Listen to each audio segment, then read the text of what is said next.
Good afternoon. Hi, Hi, Mr. Rouser. How are you? I'm doing pretty good today. How are you doing? I cannot complain. Thank you for agreeing to chat with me today. I'm so appreciative of this.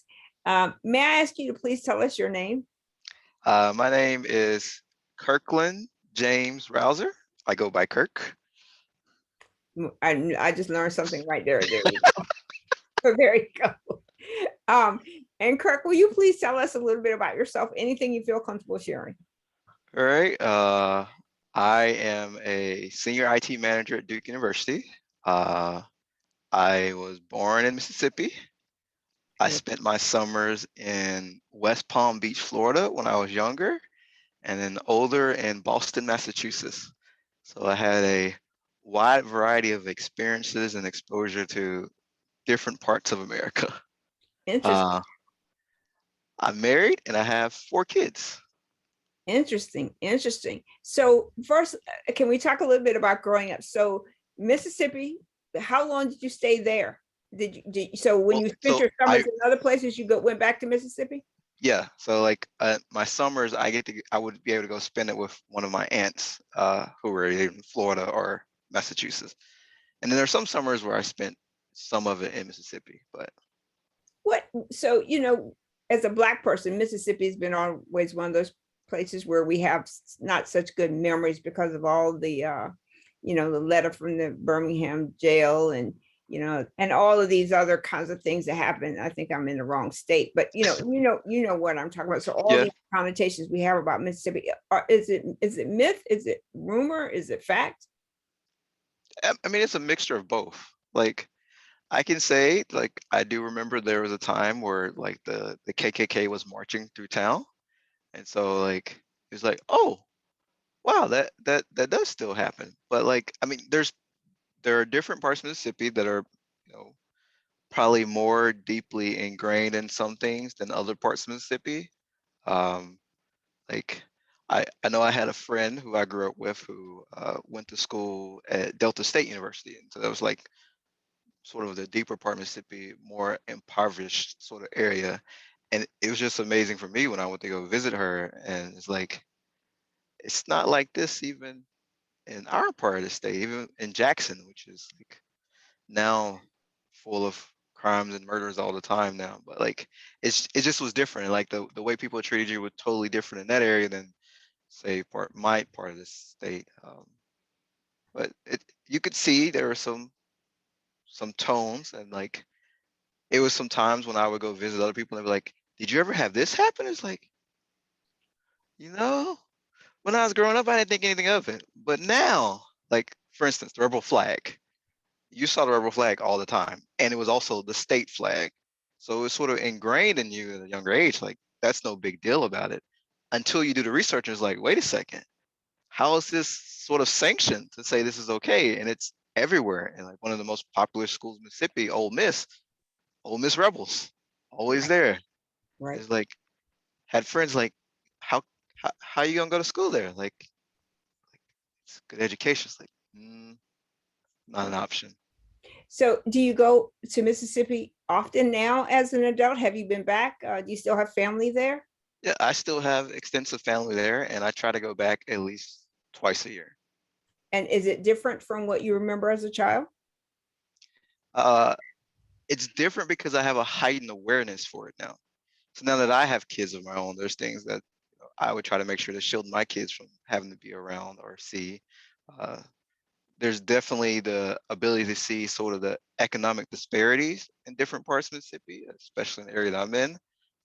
Things that didn't notice or were aware of before that I am fully aware of now.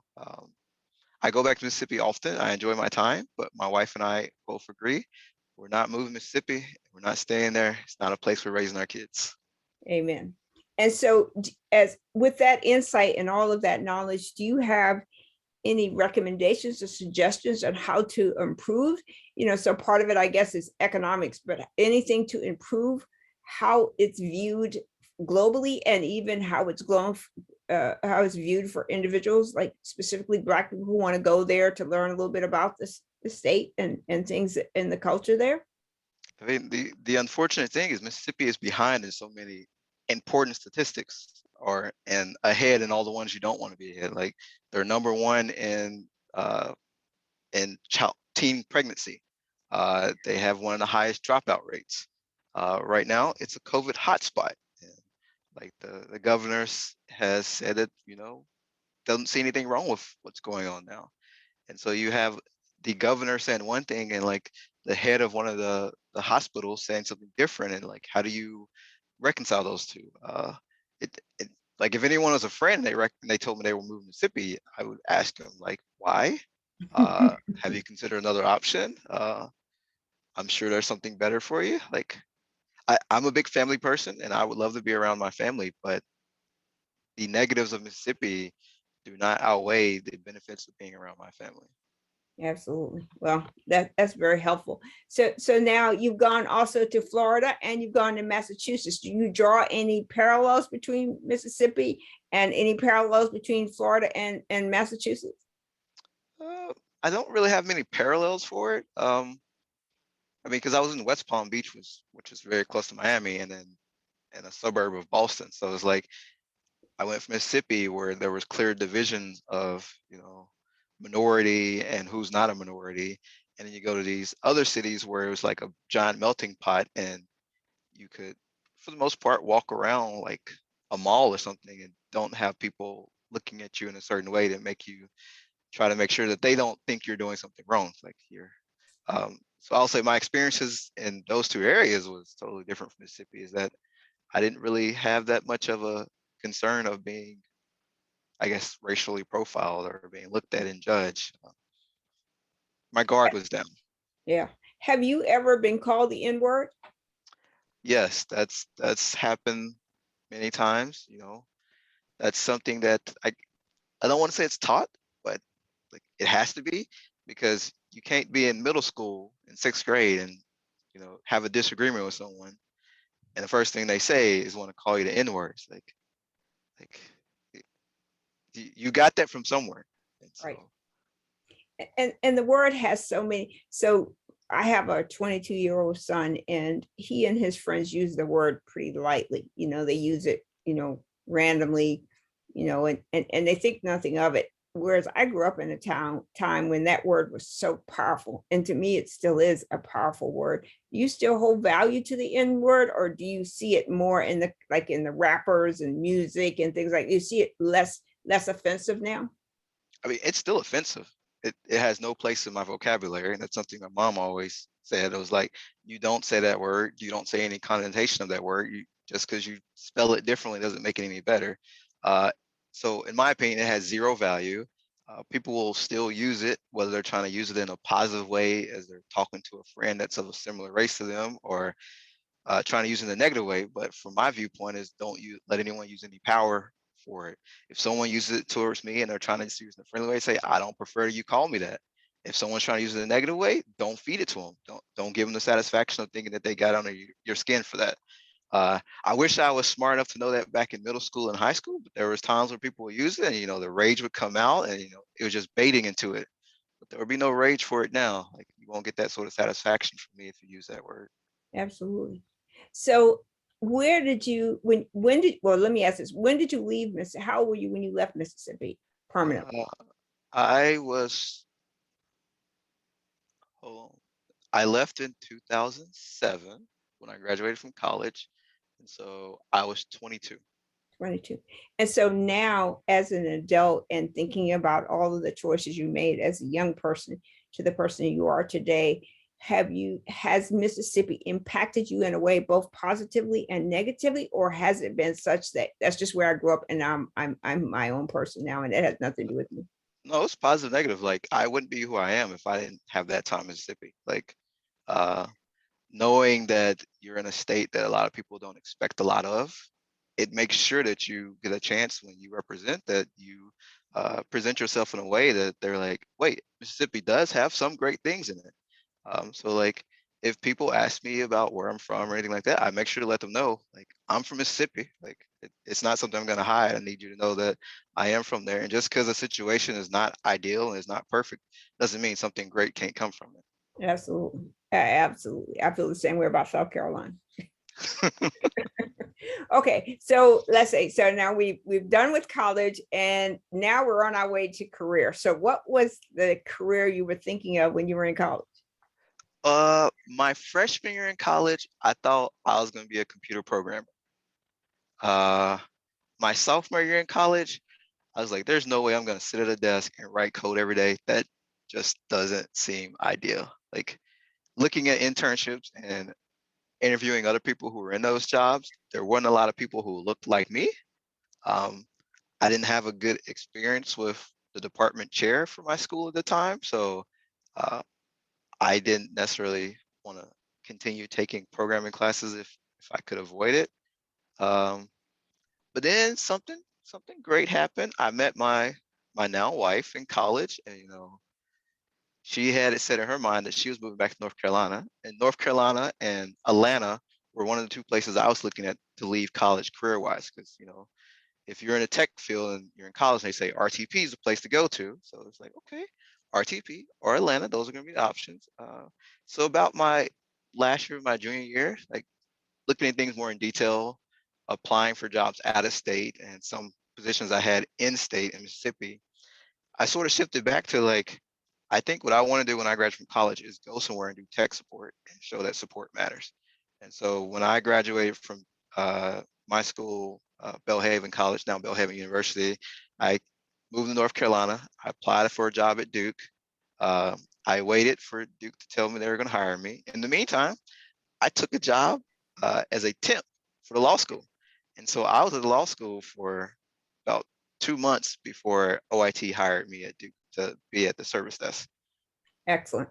And so the transition from programming to support, although they have common fact features, support is a whole different thing. So how would you describe support? And one of the things that really was key in what you said was to see the joy of support or the benefit of support. So can you talk about that a little bit?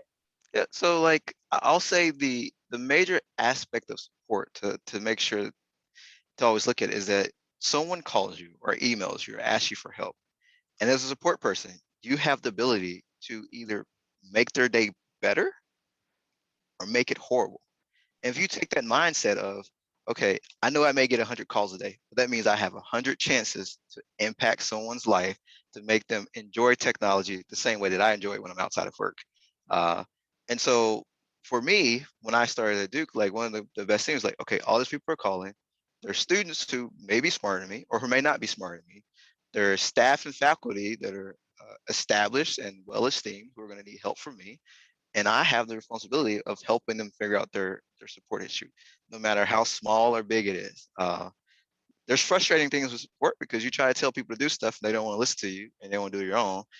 But in those cases, I just remember working with like my aunts and uncles or my cousins. Like there's times you try to tell them stuff they didn't listen. You just go along with it, let them do what they want, and then eventually they're like, oh, let me do what he says now. There's a little satisfaction in that when you let people go do their own thing and then they have to come back and do what you told them to do. Absolutely. So that's where I started with support. And since then, I've transitioned to many different roles at Duke over the years. Yep, in charge and now in charge of security, IT security. How great Oh, is that? I'm not in How IT great. security completely. I am Okay, uh, identity management. identity management, which I mean, is associated with security. for the lay people, these terms that we keep throwing at them means absolutely nothing to them. So the people in IT, we're famous for our buzzwords and our acronyms and all those things. But when we think about security, your identity is tied to security. Like I Yeah, don't want anybody to steal my identity. I want to have all the features and things I can have. So, it's kind of hard to separate the security from identity, but I do understand. yeah. So tell us, what is identity management? Okay, so the way I usually tell people when they ask, "What do you do? What is identity management?" I say we take data from all the different systems, whether it's your student, employee, alumni, and we combine it all to one system. So that way you have one identity going forward. It's similar to like if you get a passport and your government issues it to you, but it's a standard. In order for you to go to another country, you got to have that standard and you have to have the same terminology that everyone else has. And so you're a citizen of United States and you go to France. Well, when you get to France, France is going to stamp you as well to say you've been to France. But now you have that one same passport that knows you're in the US and you're in France. And so that's what identity manager does. We basically just consolidate everything into one standard identity. So, everything is the same level all across the board. Excellent, excellent. Okay, so now we've established cause, we've established, IT security, identity management, we've established all these pieces and parts. So I am newly out of college and I am considering a job. And we've heard in the IT market, it's a great market, it pays well, there are lots of opportunities and things like that. So, okay, here I am and I'm in this great market. Would you suggest anyone follow the same path you did to get to where you are now? Or what do you suggest for people coming into IT in this current day and time? I mean, so personal opinion, I think anyone that goes into the IT field should all be required to go through some form of doing technical support. Uh, Absolutely. I think support matters, and I don't care if you're the VP of IT or you're an engineer of networking or your device support. Everyone should go through technical support, taking those calls and chats, because you can't actually change and put out a good service unless you fully understand what the customers will call in and say. And so that's one thing that we try to focus on my team is like I have a team of developers. And so majority of them have never had to deal with customers or interact with that. And so the one thing the focus is like, okay, you want something change. Will this change our lives or will it change our customers' lives? Because it's great to change stuff for us, but our primary focus is to change stuff for the customer. And so if we're changing something, let's change something that's going to impact the customer, where they'll be like, wow, this is actually a great improvement, not change something just so it makes it easier for us to do. So I think everyone should do technical support, customer support. And if I were starting out from college, I would want to start there as a way to sort of build a foundation. The only drawback of starting there, they don't pay you the big bucks to start off doing technical support. So that's the only drawback to it. Exactly. But okay, now I've been my year or two at technical support. I'm burned completely out. And now I want to move on to my next career. What do you recommend I do? So you got to figure out what your passion is. So you're doing that support for 2 years. That means you've been exposed to so many different services and have an idea of what things you want to do or not do. So I think the most easiest or the next step path that a lot of people take is they go, well, I don't want to be the frontline support. I want to be, that support that gets escalated to, where I'm in the background, that people get then escalate things to, which you could do that. And that gives you like desktop support or, a second or third level application support for a specific application that you specialize in. It could put you into like a junior Linux admin where you're doing support for the systems. I know the path I took was sort of like a hybrid application slash server support. And so that was the role that the team I went to after I left the service as. It allowed me to get a little bit more in-depth knowledge of different applications, which end up putting me back in the passion of I actually do want to write code again. Now that I know what the customers want, I know what's always complaining to customers. I'm not able to change everything there, but maybe if I change the code and I'm doing that, then maybe that will help the customers because now I'm writing code with the users in mind. So I think the most path that people take after that initial technical support is trying to get to like a higher level support or specializing into a specific application. That sort of general knowledge for those years or two maybe got some people to look at what certifications can I do to get into security realm or get into network realm. Um, yeah. So do you think certifications are essential to moving through IT? I don't think so because I don't pursue certifications, but I know at some organizations and some of my colleagues outside of Duke, like certifications are required to get you in a door. Uh, Not that certifications seem to matter that much to most people, but there are some organizations that they want to see it in writing that you're able to study and cram and retain your knowledge temporarily for pass that test to get your certification. Uh, if if that was a requirement at Duke that I start getting specific certifications, it would not be a good feeling because that means they would have more value on my test taking than value on the actual output that I'm able to perform in my day-to-day job. Amen. Amen. So with all that said now, so where is IT going, and specifically cybersecurity? So we've had ransomware of major companies, we've had ransomware of individuals, we've had identity theft. Where is cybersecurity going? Uh, Zero trust, where you can't trust anyone or anything. I mean, it's been that way, I guess, for about IT professionals. Like, we're mindful if it goes on the internet, then that's it, you're done. But I think that is the general idea for everyone. And if everyone's switching to that philosophy of zero trust, and you have the IT shift into a way of more trying to mitigate risk uh, at a higher level, informing the customers of all potential risks. It's sort of shifting it from, the IT doing the great job of stopping the issues to, you got to make sure the users are doing a great job of stopping it from happening, even before the IT is trying to stop it. I think that's where it's heading. You got to recognize artificial intelligence is coming. It's going to be here. And once that comes, I'm sure there's going to be some change in how the IT environment works and who all is doing what, because uh, what may have before been several people working and responding to things will instead probably be some automated script bots that are doing all this learning as it goes. So you'll have less people doing some of those sort of entry level things, which will have some ramifications, because if you can't do those entry level things, then you're not gonna get the exposure and experience to do some of the more advanced things. And if you eliminate all the entry things, then how does anyone get to the advanced stage without doing the entry things? So it'll be an interesting thing to see how it plays out. Yeah, it very, very interesting. So, but the answer to zero trust. So if we get to the place where there's zero trust, how do we do all the fun and convenient things we like to do? So our social media, our everything that we do on online that we could possibly do. So we're online ordering food, we're doing our banking, we're doing all those things. So if you get to that narrow window of just zero trust, what does that mean for our culture and our organizational behavior and our environments? What does that mean when you get to a place where everything you do with an air of fear or risk, limiting risk? Yeah, I really don't have a good answer to that for all of those. I know with like social media, at some point in the near future, it will become accepted and realized that, social media is not the person, it's the person's online persona.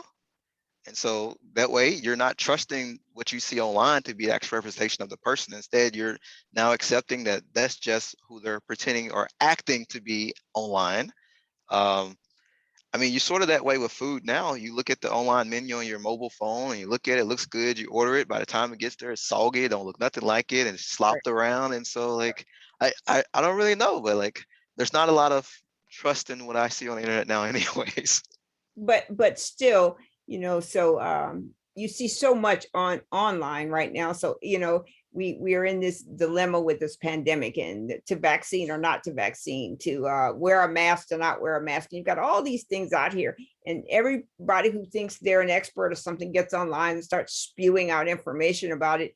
And we believe, like someone told me not too long ago, that everything on the internet is true. And I wanted to know, how is that possible? But someone said that to me. And I was sitting there thinking to myself, there are people who will never, or I shouldn't say never, but are unlikely to reach that point of being on their guard. So I'm going to go on social media and post, where I went on my vacation, what I had for dinner, who I dated, or what my husband, whatever it is. And all of this information we put out there. And I don't know why it's necessary for people to put it out there, but they put all that information out there in hopes of getting some kind of positive feedback or some kind of comfort or support from the community. Oh, what a wonderful person this person is. They've just told us what a great restaurant, what a great movie it is, not realizing how susceptible they've made themselves to people who intend to do them harm. So how do we plan for that? How do we in IT roles plan to protect people when they don't even know they need protecting? Yeah, I mean, besides education, and like I know there's things now where corporations are doing targeted phishing attempts, where they're sending things to their users to make them fall for things as a way of educating them to show that. I imagine social media networks will eventually have to roll out some of those same sort of self-educated things where they're trying to teach their community, like if you click on this photo that says, what was your school, your high school, you're basically putting out your security question answer so that everybody on Facebook can later on mine it and see it. But Right. I don't think people will see that until there's training, and training is not going to be enough. There's going to have to be something big that happens, and even when something big happens, it's not going to be enough. It's going to have to impact them personally. They're going to have it done to them or done to a family member, and then they'll believe it. Otherwise, it's like you said, everything on the internet is true, uh, Exactly. even when they conflict with one another. Absolutely, but it's still true. Who are you going to believe? Your lying ears and eyes? Or are you going to believe some facts? Yeah. Why would you do that?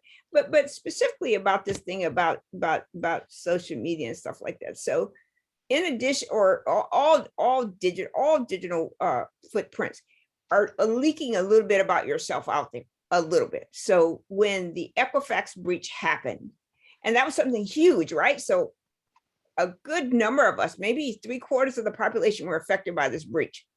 None of us became more aware or more afraid, right? We weren't afraid, we're still there. So even with your scenario of something big has to happen, and then you need to have something that's significantly impacting you, even when that happens, we're not always prepared to act, to do things to protect ourselves. So why would you tell someone where you live or where you bank or something? Because as you just said, right, so you're giving a little bit of your information out there, and the people who are managing, so the social media or whoever it is that's collecting that data is grabbing some of that data for sake of selling it or doing something else. So you're constantly losing pieces of yourself to further you go out into the world of technology, the World Wide Web, the more you're giving away. So even with education, how is it that we think about technology in such a way that we get people to think about, well, is this really a smart thing to do? So you wouldn't walk out the house and yell out the front door, I'm gonna leave my front door open, y'all come on in. You wouldn't do that, but that's literally what you're saying or doing when you're online, especially if you're just disposing or giving a lot of your information out there for unnecessary reason. It's bad enough that you've got to give it, but to give it just voluntarily for no reason other than to get some attention or to have someone notice you seems a bit unwise. It's the dopamine rush. Is that what Things are sometimes put out there because you can put it out there and then people respond, and then you get that warm and fuzzy feeling. Oh, look, people look at it.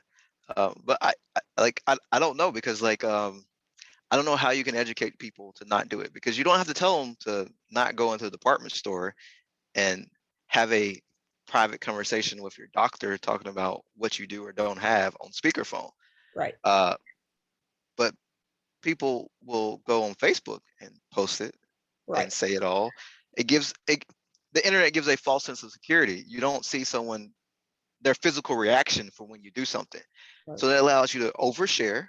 It allows you to spew stuff that you normally wouldn't spew out anywhere else because you wouldn't want the action that comes back to it. Right. But you got that fake safety security blanket on the internet that's actually not secure at all. Exactly. Well, I think we talked about the internet enough, but I think it's very important to hear from a security expert, Oh, don't use expert. a security guru. Oh, Uh, the do's and don'ts of trying to be safe and keep yourself intact. But I just want people to know that, this is not random information we're discussing. We're talking to someone who really knows what he's talking about and not just, making stuff up or, putting more negative stuff on the internet. So, okay, so we are in the midst of COVID. Hopefully you have your mask and your vaccine and all those kinds of things. Are you going back into the office? I went into the office last Thursday. Uh, it was interesting. It seemed like it was just basically my team plus 3 other people in the building. We were trying to see what it would be like if some of us were in office and some of us were not in office, and we were trying to have a team meeting to see what would be the dynamics of it. Because just in case there's ever a mandate that says we actually have to go back, it's better to be prepared of what it would be like instead of scrambling at the last minute. And what I did you learn? uh, I learned that it works fine for the people at home to be able to hear, and for us in the room to see them, but it does not work great for them to see us. So if the room is set up where you just have one single camera that's panned and showing everybody in the room, they can't see a close up of the facial interactions when something is said. So they're sort of missing that, at least on when everybody's on Zoom on the individual screens. If someone says something, you can see that one person's reaction. When it's in a conference room that you're not physically in, and the camera is trying to cover all of it, you don't see that sort of uh, detail to know specifically how people are reacting or not. So it feels like if you're remote, you're going to miss out on some of the unsaid interactions because you won't be able to clearly see, the body language. So you're in favor of everyone going back into the office? I, I'm in favor of everyone doing what works best for them. Um, my preference is I would be at home 5 days a week. If I was sent a survey and said, "What would you like to do, Kirk?" I would check that box that says, "Stay home 5 days a week." But in reality, I know some of my team would prefer to be in the office. I know some will prefer not to be in office. So, and the fact that there's going to be some that goes in, then that's sort of like I need to go in as well, because if they're going to be in the office, I need to make sure I'm aware of how the office is working so that way I can better manage them. Because if I stay home and they're in the office all the time and I'm never there, I'm never going to be aware of how the in office stuff works out, and I'm not going to be able to adequately manage them. Excellent. That's very, very helpful. Thank you so much for this. Okay, so now where is this going for the long term? So do you anticipate that COVID and work remote and hybrid work will become a mainstay? Or do you think at some point when we're on the other side of the pandemic and we've got everybody vaccinated and everything that's needed, we can go back to in-person work? Like if you asked me this back in April, I would have said it was going to be a mainstay because it seemed like every major corporation was saying it's worked the past year. We don't need to change it. And then something flipped this summer where one by one, some of the big companies and universities came back and said, you know what, we want to do hybrid. We want people back in office majority of the time, and then you can have some flexibility to be remote. It's just it's hard. Like you can't have people work from home for a year and they do it great in the middle of a pandemic with everything else going on, and then come back later and say you need to change things because it's like what happened to the last year of doing the work then. So that's something like I would hope that this model of giving people the option and being flexible is something that stays around everywhere, because it sort of feels like you're going to have companies that will say we prefer in person, and we have companies that say we will let you be remote or hybrid or whatever. And so now you're going to have a two-tier system of employees where they may leave a company to go work somewhere else just because of what they're out for flexibility. Because before you had a smaller set of companies that said you could be 100% remote. Right. But now, like, is that going to be something going forward in the future in 2 to 3 years where you're going to go to Indeed and say, filter out all the companies that require you to be in person? Um, Absolutely. People are going to lose their talents. They're not going to be able to get as great of a talent pool if they're being more restrictive on that. The last year has proved that it's possible to not be in person often.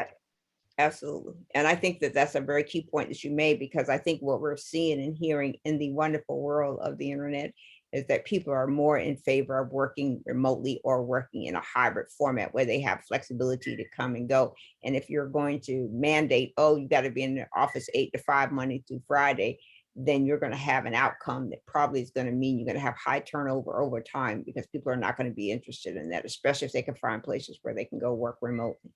Yeah, because before the pandemic, I went to work, tried to be there at between 6:30 and 7, so that way I had the flexibility that I would get done with work and at home, and time to actually spend it in the afternoon with my kids. I'm not gonna be able to wake up and get to work at 6:30 or 7 again. Like I can't go back to that life. I'm past that. Kirk, I don't know if everybody knows this about you, but you have the most beautiful sense of humor of anybody I've ever known. Many people may not know that you can sing and dance and do all these wonderful things, tell jokes. I get to experience that all the time, and it's so fun to have that. But it's really good to know that we're going to share a little bit of that. But are you going to do singing for us or tell us any jokes today? Oh no, you can't show all your talent at once to the world. You gotta have it little by little. Make sure people keep coming back. Well, you need to find your colleague, Mr. Shaw, and the two of you are put on a show for us one day. But that's really, really wonderful. So, I think we've learned a lot from this conversation. We've learned a lot geographically, but learned a lot about you and learned a lot about, some of the things that are out there in the world for us. Do you have anything that you would add to the young Kirk? So you now, as a father, husband, experienced IT security guru, what would you say to the high school, early college Kirk Rouser? I would tell him to don't be afraid of sharing his ideas. Uh, that's something I had to grow into over the years. There was often times where things were happening that I didn't agree with, or I didn't think was right, or I thought could be better, but I didn't feel like I was at a place where I could share those things. Um, so I wish I could tell my younger self, share, talk, say, speak. Uh, that's one thing that I do think is amazing now about some current high schoolers and college. Like they're setting the world on fire. They're speaking. They're being active. And it's like I wish I was that active when I was younger. But you can't live in the past of what you didn't do. You can only take that going forward. So like if I get an opportunity to speak now, then I speak and don't hold back and don't worry about the ramifications of it to a certain extent. I do got 4 kids and a wife, so I'm not gonna do something that make me have to come home and say, lost my job. Well, I don't know what to say about that, but I will say I don't think that would happen to you. I think you are a very, very smart man, and we are very, very grateful and lucky to have someone like you in our midst. And hopefully there'll be more Kirks that you create, the little Kirks coming of all the people that you mentor and grow into Kirk Rouser, because I think that that's a wonderful thing to have. So I have one last question, and then I'll give the remaining time we have to you. So is there anything unique about who you are because you are a Black man? Anything unique about me? Um, I mean, I guess there's a couple things that they give me a perspective that may not be shared amongst others. I am a Black man that was raised by a single mother in Mississippi and was afforded the opportunity to spend time in other areas of the country that differed drastically from the environment that I mainly lived in. So that opened a perspective for me that just because things are a certain way in Mississippi didn't mean it couldn't be a certain way outside of Mississippi. So my number one goal in college was to leave Mississippi and find employment elsewhere. Uh, I have friends who did not leave Mississippi; they love it, Mississippi. We have different perspectives. I was able to see, the amount of money people were making outside of Mississippi, so I was aware, like IT pays, but IT pays a lot more outside of Mississippi. Uh, I'm a Christian, so that gives me another perspective. And being friends with people who are not of a similar religious background as me has offered me opportunities where I see the side of things that not necessarily taught in church or biblical books that people upbringing, like to see other people's thoughts on it and say, it's not saying that someone's wrong, it's saying I understand your perspective of things now. And so I think having those different things throughout my life has given me the ability to quickly see how other people may see things, and it's helped me greatly in my troubleshooting. And so like that's why one thing that I always tell everybody is support matters. Like no matter what, support matters. And I try to go through things and look at that. Everything I'm doing is I am supporting someone in something, whether it's work or spiritually or physically or emotionally, I'm supporting them. And so that's one way I try to look at my aspect. And I guess that's the way you can say my perspective is different from others. And that's very, very helpful. And I've said this to you a gazillion times. Brilliant man, wonderful person. It's just such a blessing to have known you and worked with you all of these years. Everything I know about grouper, I can attribute to you. Everything I know about identity management, I can attribute to you. So I feel like I have accomplished and learned a lot, and I've been in the field much longer than you have. And I learn from you all the time, and I think that's a really a blessing to have someone like you. So I am going to give you back the remainder of the time. If you have anything you want to add that we didn't cover or you want to discuss. Since a lot of people are going to watch this, I just want to make sure they are aware. I'm a big Kansas City Chiefs football fan, Oh my goodness. and I've been a fan of the Chiefs since I was 6 years old. My fandom started with Tecmo Bowl on the Nintendo, the original Nintendo. The Chiefs were the only team I could use to beat my older cousins because they had a wonderful football player named Christian Okoye, a Nigerian nightmare. And so I used to use them. And like, so I was always a Chiefs fan. And nowadays, I don't even go out very often with my Chiefs hat on because, people think I'm a recent Chiefs fan. I feel like I don't have to share the Chiefs fandom with everyone outside anymore because people who know me know I've always been a Chiefs fan. And so So for all of you people who are going to IT in the future, it is very important for you to identify a sports team that you adhere to when you're very young.